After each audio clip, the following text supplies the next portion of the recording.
Chicken mutton எதுவுமே சேர்க்காம non veg சுவையில் தரமான எம்டி சால்னா 10 நிமிஷம் போதும். வாங்க இந்த ரெசிபி எப்படி செய்யலான்னு பார்க்கலாம். மிக்ஸி ஜாரில் 1/4 மூடி தேங்காய் 8 முந்திரி பருப்பு சேர்த்து பேஸ்ட்டாக அரைச்சி எடுத்து வச்சுக்கோங்க. அடுத்தது கடாயில் 4 டீஸ்பூன் அளவுக்கு எண்ணெய் சேர்த்துருக்கேன்.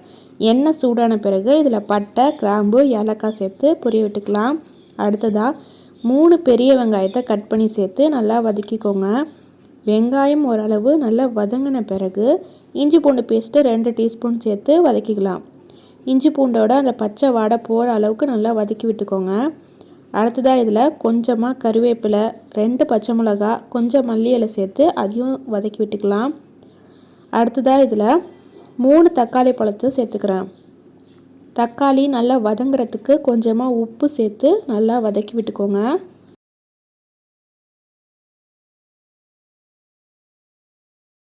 தக்காளி நல்லா மசிஞ்சு வெந்திருக்கணும். தக்காளி ஓரளவு மசிஞ்ச பிறகு இதில் மசாலா சேர்த்துக்க போகிறோம். 1 டீஸ்பூன் மிளகாய்த்தூள், 1/2 டீஸ்பூன் மஞ்சத்தூள், 1/2 டீஸ்பூன் மெழுகுத்தூள், 1/2 டீஸ்பூன் ஜீரகத்தூள், 1/2 டீஸ்பூன் சோம்புத்தூள், 1 டீஸ்பூன் மல்லித்தூள் சேர்த்து நல்லா வதக்கி விட்டுக்கோங்க. மசாலாவோட அந்த பச்சை வாடை போகணும். நல்லா வதக்கி விட்டுக்கோங்க. அடுத்ததாக இதில் 2 கிளாஸ் தண்ணி சேர்த்துக்கிறேன்.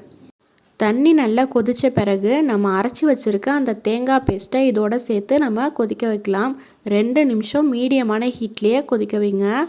கடைசியாக எண்ணெய் பிரிஞ்சு வரும். அதான் இதுக்கான கரெக்டான ஸ்டேஜு. மல்லி இலை தூவி இறக்குனா அருமையான தரமான எம்டி சால்னா ரெடி. கண்டிப்பாக இந்த ரெசிபியை வீட்டில் ட்ரை பண்ணி பாருங்கள். பராட்டா, இட்லி, தோசை எல்லாத்துக்கும் சூப்பரான சைடிஷ்ஷாக இருக்கும். உங்களுக்கு இந்த ரெசிபி பிடிச்சிருந்தா மறக்காமல் நம்ம சேனலை சப்ஸ்கிரைப் பண்ணி சப்போர்ட் பண்ணுங்கள். தேங்க்ஸ் ஃபார் வாட்சிங்.